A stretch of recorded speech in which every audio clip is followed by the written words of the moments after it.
welcome back to my channel. Today we're going to be doing rapid reviews. I have 20 items. I'm going to try to keep this video to about the 20-minute mark. Therefore, you're not getting full in-depth reviews of these items. It's just going to be the nitty-gritty, the highs, the lows, whatever the case may be. And that's enough of a preamble. Let's get straight into this.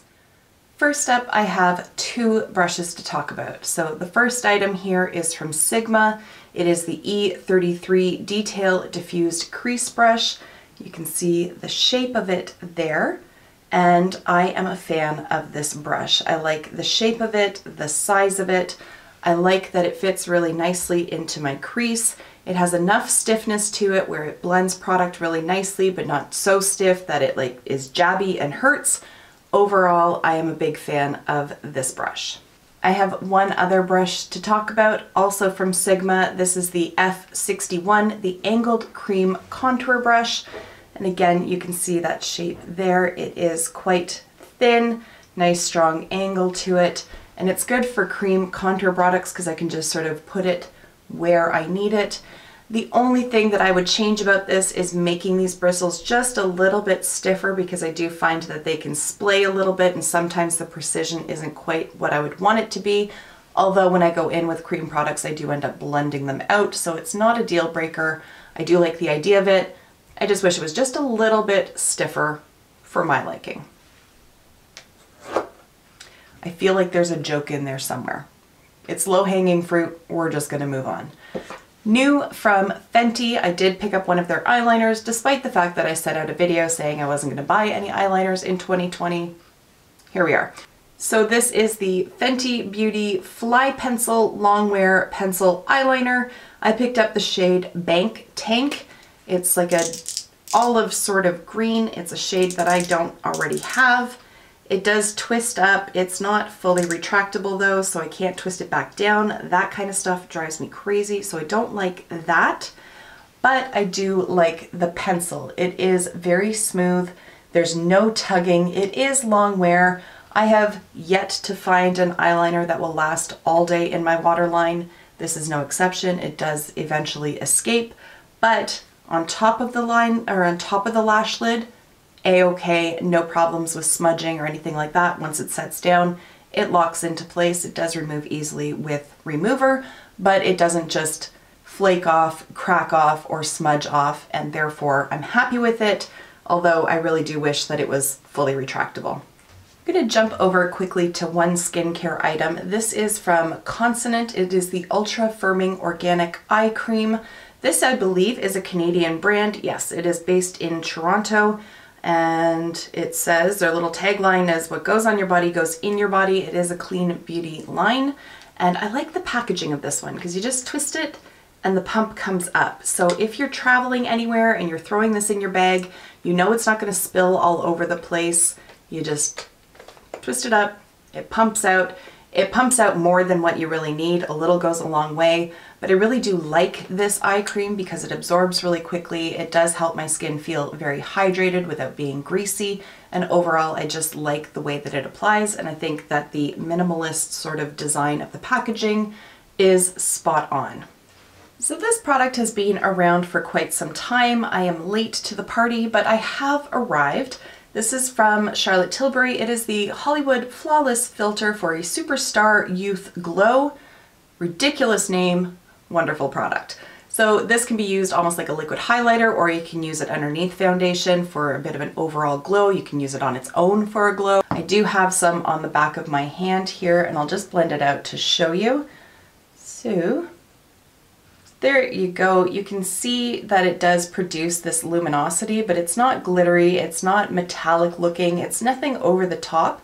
So you can wear this on its own without foundation, but if you do put foundation over top of it, it still peeks through. So overall, I am a big fan of this product. For shade reference, I picked up number 2, which is light, and I find that this works really well for my skin tone. I thought it might be a little too light based on the description, but it works out perfectly for me. I am an NC 20, in case that helps anybody. All right. I have 4 blush products to talk about. So first up is from Tower 28, and this is their Beach Please Luminous Tinted Balm in the shade Golden Hour. and it's sort of a burnt apricot-y kind of color here. The shade is quite intense, but it does blend out nicely. I do have it on my cheeks right now, and it just says that you just have to tap it and blend it out. And I do find that that is true. You can use a brush, but it does blend out nicely with the fingers, as you can see. Sometimes these cream blushes, I find you put them down and they immediately lock into place and they just don't want to budge from where you've put them. This is not the case here, and you see that it does sheer out quite nicely as well. It doesn't have a sticky texture to it at all. So I think if you did want to use it on your eyes, it's not going to bunch up and crease up immediately. I think that there is good longevity to it. I haven't worn it on my eyes, but on the cheeks at least, there is good longevity. I also haven't used it on my lips because it's not really a shade that I would gravitate towards for my lips, but as a blush, I do really like this product. I have another cream blush here. This one is from Maybelline. It is the Cheek Heat Sheer Gel Cream Blush, and I have it in shade 20 Rose Flush. And as you can see, the lid just comes off. This is a plastic tube. I'm not as wild about this one as I am about the Tower 28. It does have sheer in the name, so that should give you some hint in terms of the coverage, but let's just play this out. There it is. If I blend this one as well, it feels a lot greasier than the Tower 28, and the color is just so subtle that even on my rather fair complexion, it doesn't really show up, and it certainly doesn't last throughout the day. Next up is a blush from Chanel. This is one of their powder blushes in the shade Reflex. I have to give full credit to Michelle Wong here on YouTube for convincing me to buy this one. This is the shade that she recommended, and it is stunning. It is so beautiful. It blends out beautifully. It just has this like golden sheen to it that's just so beautiful on the cheeks. There it is on the back of my hand. Obviously, why would I be showing you my hand otherwise? It has like a very light, almost rose kind of scent to it when you're applying it, but it's nothing that lingers at all. It's just a beautiful blush. I got mine at Shoppers Drug Mart using points, so if you are in Canada, that's something to look into because I didn't pay a penny for it. The last blush product for me to talk about, I anti-hauled it at one point, said I'm not going to buy it, and then it went on sale and I was like, well, how could I not buy it? And it was a stupid mistake. I regret it. Here we are. It's from Jouer. This is their limited edition Rose Cut Gems Blush and Cheek Topper Palette.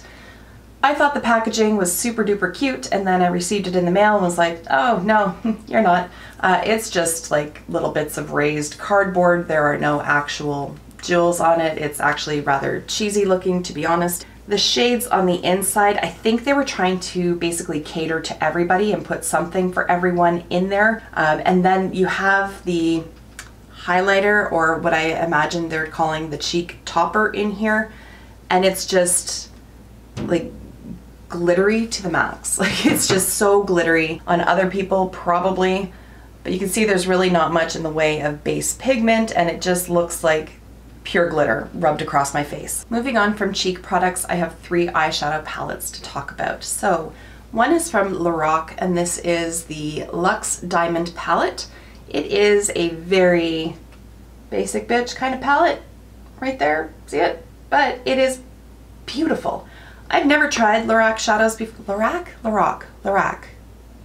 These shadows before. So I thought, why not dive in and try this one? And I'm really glad that I did. The mattes, smooth, soft, kick up a ton, but they blend beautifully, and if you tap off the excess, it's not a problem. The shimmers, gorgeous. Metallic shades, beautiful. I just swatched some of them here, so I'm not going to do like every shade that's in here.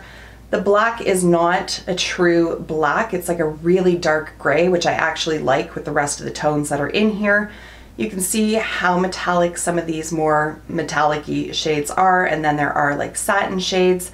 The mattes are nice and pigmented and absolutely beautiful to work with, and there are so many different finishes to play around with that it lends itself to creativity, if not from the color perspective, but from how you pair the finishes and just create a look based on that. Another palette that is great for every day that also surprised me in terms of its quality is from Milani, and this is the Gilded Gold palette. It reminds me of the Natasha Denona Gold palette, the large one, just in terms of the color story with that really dark teal, but far nicer price point. Again, a mix of different finishes in here. It is a beautiful palette. Again, I haven't swatched the whole thing, but I've kind of picked some highlight shades here for you to look at. This deep teal, the pigmentation is stunning. It's absolutely beautiful. This is one of their more like duochromatic kind of shades in here, and then you can see some of the other more satiny kind of metallic shades over here. This entices me to buy more of their palettes. So if the drugstore can keep producing products like this, I will be incredibly happy. Overall, Milani, the last few things that I have tried from them, knocked it out of the park, and I'm really excited to try their new foundation, even though I said I wasn't going to buy any more foundations, but whatever. And basically anything else that they come out with at this point, because their consistency has been fantastic for the last few months. The last palette that I want to talk about is from Urban Decay, and it is the Party Favor palette. At first when I got it, I was like, I don't really know what to do with you. I'm not sure if I want to keep you. And the tones are fairly similar in the pan, and there are no matte shades, so this is not what I consider to be a standalone palette. This is not a palette that I would reach for and be like, I can create an entire look with this. I'll show you the swatches. I did swatch all 6. They're all very intense. They're all very beautiful. But these to me are either topper shadows or ones that I would pair with maybe some matte singles or from another palette just to amp up the look there. And I really did hem and haw over whether or not I was going to keep it. Ultimately, obviously, I decided that I was going to. And I am so glad that I did, because this is one of those palettes that the more I use it, the more I fall in love with it. I think the finish is beautiful. The shadows are like silk. They apply so nicely. They bring like this beautiful level of intensity to any look that you're going for. It's so beautiful. So I'm really happy that I kept that one. All right, we are going to finish out the video talking about lip products. As I talk about each one, I will be wearing what it is that I'm talking about.